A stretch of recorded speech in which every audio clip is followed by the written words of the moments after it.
तयार होता, पण मी मदत घेतली नाही देवाची कदाचित.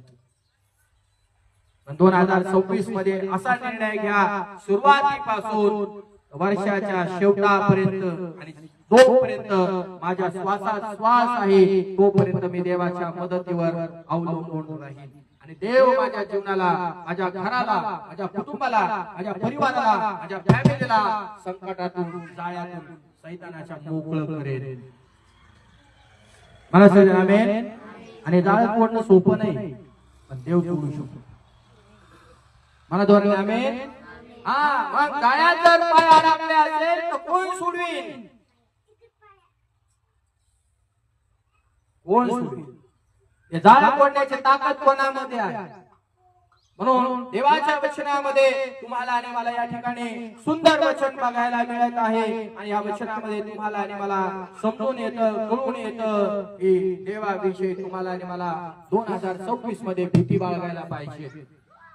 काय बाळगायला पाहिजे? म्हणा, भीती बाळगा देवाची, म्हणजे देव तुम्हाला आणि मला मदत करेल. तुम्ही आणि देवाकडे वळलोच नाही तर आपल्याला मदत मिळणार, मदत मिळणार. तुम्ही आणि देवाकडे वळलो, बोलण्याच्या अगोदर घडलं. म्हणा जोराने आमेन.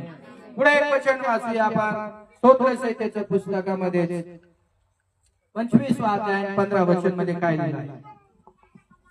माझे नेत्र परमेश्वराकडे नित्य लागले आहेत. माझे नेत्र देवाकडे, सनातन परमेश्वराकडे नित्य लागलेले आहे. 2026 मध्ये सगळ्यात अगोदर नेत्र कोणाकडे लावा? मी म्हणाल मी झोपातून उठले ना, मी पहिलं झोपातून उठायच्या अगोदर माझे डोळे बंदच राहतात.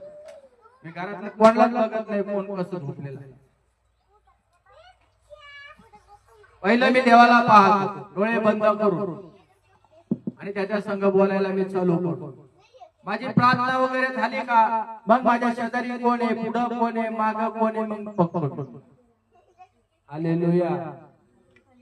काय म्हणतो दावीद राजा या ठिकाणी? माझे नेत्र परमेश्वराकडे नित्य लागले आहेत. माझे नेत्र परमेश्वराकडे कसे लागलेले आहेत? म्हणा, नित्य लागलेले आहेत, सदैव लागलेले आहेत, नेहमी लागलेले आहेत. हटतच नाही. असं नाही की पास्टर आज म्हटले बाबा नेत्र परमेश्वराकडे लावा, गाडी चालवली नाही, पास्टरने सांगितलं ना नेत्र देवाकडे लावा, मग वर बघायला सांगितलं का? अरे जाऊन धडाकान गाडीवाल्यांना